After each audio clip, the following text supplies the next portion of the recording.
ನರಸಿಂಹ ಅಂತ. ನಾನೀಗ ಯಾಕಂದ್ರೆ ಮಾತಾಡಬೇಕು ಅಂದರೆ ಈ ಸಾಹಿತ್ಯ ಸಮ್ಮೇಳನ ಮಾಡ್ತಾಯಿದ್ದಾರೆ. ನೆಂಗ್ಲಿ ಗಡಿ ಭಾಗದಲ್ಲಿ ಸಾಹಿತ್ಯ ಸಮ್ಮೇಳನ ಮಾಡ್ತಾಯಿದ್ದಾರೆ. ಸಾಹಿತ್ಯ ಸಮ್ಮೇಳನ ಮಾಡೋದು ನಮ್ಮ ವಿರೋಧ ಅಲ್ಲ. ಹುಟ್ಟೂರು ಇದು DVG ಅವರ ಹುಟ್ಟೂರು ಮೂಡಲಬಾಗಿಲು ಅಂತ. ಆ ಮೂಡಲಬಾಗಿಲಿನಲ್ಲೇ DVG ಅವ್ರ ಪ್ರತಿಮೆ ಇಲ್ಲ. ನಮಗೆ ಆ ಪ್ರತಿಮೆಯನ್ನು ಕಂಪಲ್ಸರಿ ನಮ್ಮ ವಿದ್ಯಾರ್ಥಿ ಪೀಳಿಗೆಗೆ, ಯುವಕರ ಪೀಳಿಗೆಗೆ ಎಲ್ಲ ಪ್ರತಿಮೆ ಅಗತ್ಯ ಇದೆ. ಆದ್ದರಿಂದ ನಮ್ಮ ವಿರೋಧ ಏನು ಅಂತ ಹೇಳಿದ್ರೆ DVG ಪ್ರತಿಮೆ ಬೇಕು ಅಂತ. ಆ DVG ಕೃತದಲ್ಲೇ ಮಾಡಬೇಕು DVG ಪ್ರತಿಮೆಯನ್ನು. ಅದು ಮಾಡಿದ್ರೆ ನಾವೆಲ್ಲ ಸಪೋರ್ಟ್ ಮಾಡ್ತೀವಿ. ಇಲ್ಲದಿದ್ದರೆ ನನ್ನ ಸಾಹಿತ್ಯ ಸಮ್ಮೇಳನಕ್ಕೆ ನನ್ನ ವಿರೋಧ ಇದೆ. ಇಡೀ ಜನಪ್ರತಿನಿಧಿಗಳಿಗೆ ನನ್ನ ವಿರೋಧ, ಧಿಕ್ಕಾರ ಇದೆ. ದಯವಿಟ್ಟು ಕನ್ನಡ ಪರ ಸಂಘಟನೆಗಳು, ಶಿಕ್ಷಕರು ಮತ್ತು ಪತ್ರಕರ್ತರು, ಮುಖ್ಯವಾಗಿ ಪತ್ರಕರ್ತರ ಪಿತಾಮಹ DVG ಅವರಾಗಿದ್ದು, ಅವರು ಈ ಭಾಗದಲ್ಲಿ ಸಹಾಯ ಮಾಡಬೇಕು, ಸಪೋರ್ಟ್ ಮಾಡಬೇಕು, ಸಹಕಾರ ನೀಡಬೇಕು ಈ ಪ್ರತಿಭಟನೆಗೆ ಅನ್ನೋದು ನನ್ನ ಭಾವನೆ. ಪ್ರತಿಭಟನೆ ಯಾರ ಜೊತೆ ಮಾಡ್ತಾ ಇದ್ದಾರೆ? ನಮ್ಮ ಬೆಂಬಲ ಕೊಡ್ತಾ ಇದ್ದಾರೆ ಸರ್. ಎಲ್ಲ ಸಂಘಟನೆ, ಕನ್ನಡ ಪರ ಸಂಘಟನೆಗಳು ಕೊಡ್ತಾ ಇದ್ದಾರೆ, ದಲಿತ ಪರ ಸಂಘಟನೆಗಳು ಕೊಡ್ತಾ ಇದ್ದಾರೆ, ಎಲ್ಲೂ ಕೊಡ್ತಾ ಇದ್ದಾರೆ. ಪ್ರತಿಭಟನೆ ನಾವು ಮಾಡ್ತೀವಿ ಸರ್. ನಾನು ಒಬ್ಬನೇ ಬಂದಿದ್ದೀನಿ. ಬೆಂಬಲ ಇದೆ, ಅವರೆಲ್ಲ ಬೆಂಬಲ ಬರ್ತಾರೆ. 5ನೇ ತಾರೀಕು ನೆಂಗ್ಲಿ ಭಾಗಕ್ಕೆ ಎಲ್ಲರೂ ಬರ್ತಾರೆ. ಏನು ಮಾಡ್ತೀರೋ ಪ್ರತಿಭಟನೆ, ಕಪ್ಪು ಬಾವುಟ ಆರ್ಸಕ್ಕೂ ರೆಡಿ ಇದ್ದೀವಿ ನಾವು. ಪ್ರತಿಮೆ ನೆಂಗ್ಲಿಯಲ್ಲಿ ಪ್ರತಿಮೆಯನ್ನು ಅನಾವರಣ ಮಾಡಿ DVG ವೃತ್ತದಲ್ಲಿ ಅನಾವರಣ ಮಾಡಿದ್ರೆ ನಾವೆಲ್ಲ ಬೆಂಬಲ ಇದ್ದೀವಿ. ಸಾಹಿತ್ಯ ಸಮ್ಮೇಳನ ಮಾಡೋಕ್ಕೆ ಬೆಂಬಲ ಇದ್ದೀವಿ. ಇಲ್ಲಾಂದರೆ ನಮ್ಮ ವಿರೋಧ ಇದೆ. ಇಡೀ ರಾಜ್ಯ ಪ್ರತಿನಿಧಿಗಳ ಧಿಕ್ಕಾರ ಆಗ್ತೀವಿ.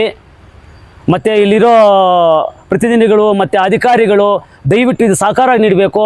ಪ್ರತಿಮೆಯನ್ನು ಅನಾವರಣ ಮಾಡಿ ಮತ್ತು ಸಾಹಿತ್ಯ ಸಮ್ಮೇಳನ ಮಾಡೋಕ್ಕೆ ಸಿದ್ಧರಾಗಿ. ನಾವೆಲ್ಲ ಬೆಂಬಲ ಇದೆ. ಅದು ಅನುಮತಿ ಇದೆಯಾ ಪ್ರತಿಮೆ ಇಡೋದಕ್ಕೆ? ಅನುಮತಿ ಇದೆ. ಇವರು ಅಂಬರೀಷ್ ಪೀರಿಯಡ್ಗಳಿಂದ ಶಾಸಕರಾದ ಅಂಬರೀಷ್ ಅವರಿಂದ ಮತ್ತು H. ನಾಗೇಶ್ ಅವರು, ಕೊತ್ತೂರು ಮಂಜು ಅವರು ಎಲ್ಲ ಅನುಮತಿ ಕೊಟ್ಟಿದ್ದಾರೆ. ಎಲ್ಲ ರೆಡಿ ಆಗ್ತದೆ. ಮೊನ್ನೆ ಕೇಳಿದ್ರೆ ಇದು ತಾಲೂಕ್ ಪಂಚಾಯಿತಿಯಲ್ಲಿ ಮೊನ್ನೆ ಸಾಹಿತ್ಯ ಸಮ್ಮೇಳನ ದಿನ ಕೇಳಿದ್ರೆ ಅದು ರೆಡಿ ಆಗ್ತಾಯಿದೆ, ಇದು ರೆಡಿ ಆಗ್ತಾಯಿದೆ, ಪ್ರತಿಮೆ ರೆಡಿಯಾಗಿದೆ, ಅನಾವರಣ ಮಾಡಿಬಿಡ್ತೀವಿ, 3 ದಿನದಲ್ಲೇ ಮಾಡಿಬಿಡ್ತೀವಿ ಅಂತ ಹೇಳಿದ್ದಾರೆ. ಅನುಮತಿ ಪತ್ರ ನೀವು ನೋಡಿದ್ದೀರಾ? ಅಲ್ಲಿ ತೋರಿಸಿದ್ದಾರೆ, ಅನುಮತಿ ಪತ್ರ ಇದೆ ಅಂತ ತೋರಿಸಿದ್ದಾರೆ. ನಾನು ನೋಡಿಲ್ಲ. ನಮಗೆ DVG ಗೊತ್ತಾ ಇದೆಯಲ್ಲ, ಅಲ್ಲಿ ಅನಾವರಣ ಮಾಡೋದಕ್ಕೆ ಅನುಮತಿ ಬೇಕಾಗುತ್ತೆ. ಯಾಕೆ ಬೇಕಾಗಿತ್ತು ಸರ್? ಈಗ ಎಲ್ಲ ಇದನ್ನು ಪತ್ರಿಕೆಗಳನ್ನು ಇಡ್ತಾ ಇದ್ದಾರಲ್ಲ. ನಮ್ಮ DVG ಹುಟ್ಟೂರಲ್ವ ಇದು? DVG ಹುಟ್ಟೂರವಲ್ಲ ಇದು. ಅವ್ರ ಪ್ರತಿಮೆ ಇಡೋಕ್ಕೆ ಏನಕ್ಕೆ ಅನುಮತಿ ಬೇಕು ಸರ್? ಎಲ್ಲ ಸೇರಿಕೊಂಡ್ರೆ ಇದು ಒಗ್ಗಟ್ಟಾದರೆ ಯಾವ ಅನುಮತಿ ಬೇಕಲ್ಲ? ನಾವೇ ಒಂದು ಸುಪ್ರೀಂ ಕೋರ್ಟ್ ಸರ್. ಎಲ್ಲರೂ ಜನಗಳೇ ಒಂದು ಸುಪ್ರೀಂ ಕೋರ್ಟ್ ಸರ್. ಜನಗಳು ಹೇಳಿದ್ದೆ ಮಾತಲ್ವಾ? ಎಲ್ಲ ಜನಗಳು ನಾವು ಒಗ್ಗಟ್ಟಿದ್ದರೆ ಯಾಕೆ ಸರ್ ಆಗಲ್ಲ? ಅದೇ ಯಾಕೆ ಸರ್ ಪ್ರತಿಮೆಗೆ ಅನುಮತಿ ಬೇಕು? ತಾವೇ ಹೇಳಿ ಸರ್, ಏನಕ್ಕೆ ಬೇಕು ಅನುಮತಿ? ಎಲ್ಲ ಒಂದಾಗಿ ನಾವು ನಮ್ಮ ಊರಲ್ಲಿ ನಮ್ಮ ವ್ಯಕ್ತಿಯನ್ನು ಪ್ರತಿಷ್ಠಾಪನೆ ಮಾಡೋಕ್ಕೆ ನಮ್ಗೆ ಯಾಕೆ ಸರ್ ಅನುಮತಿ ಬೇಕು? ಸರ್ಕಾರ ಆದೇಶ ಹೊರಡಿಸಿದೆಯಲ್ಲ, ಪ್ರತಿಮೆಗಳಿಗೆ ಏನಾದರೂ ಹೆಚ್ಚು ಕಮ್ಮಿ ಆದರೆ ಆಮೇಲೆ ಅದಕ್ಕೆ ಯಾರು ಜವಾಬ್ದಾರಿ? ಈ ರಾಜ್ಯದಲ್ಲಿ ಪ್ರತಿಮೆಗಳು ಮಾಡ್ತಾ ಇದ್ದಾರಲ್ಲ ಸರ್. ಅಲ್ಲ, ಈ ಪ್ರತಿಮೆ ಇಟ್ಟರೆ ಅದಕ್ಕೆ ಜವಾಬ್ದಾರಿ ಯಾರು? ಜವಾಬ್ದಾರಿ ಸಂಬಂಧಪಟ್ಟ ಅಧಿಕಾರಿಗಳು, ಸಂಬಂಧಪಟ್ಟ ನಗರಸಭಾ ಇದೆ, ಸಾಹಿತ್ಯ ಪರಿಷತ್ ಇದೆ, ಅದಕ್ಕೋಸ್ಕರ ಸಾಹಿತ್ಯ ಅಧ್ಯಕ್ಷರಾಗಿದ್ದಾರೆ, ಸದಸ್ಯರುಗಳಾಗಿದ್ದಾರೆ, ರಾಜ್ಯಾಧ್ಯಕ್ಷರುಗಳಾಗಿದ್ದಾರೆ. ಅವರೆಲ್ಲ ಇದಾರಲ್ಲ ಸರ್. ಎಲ್ಲ ನಮ್ಮ ಪ್ರತಿಮೆಯನ್ನು ನಾವು ಕಾಪಾಡ್ಕೊಳ್ಳೋಕೆ ನಾವು ರೆಡಿ ಇದೀವಲ್ಲ ಸರ್.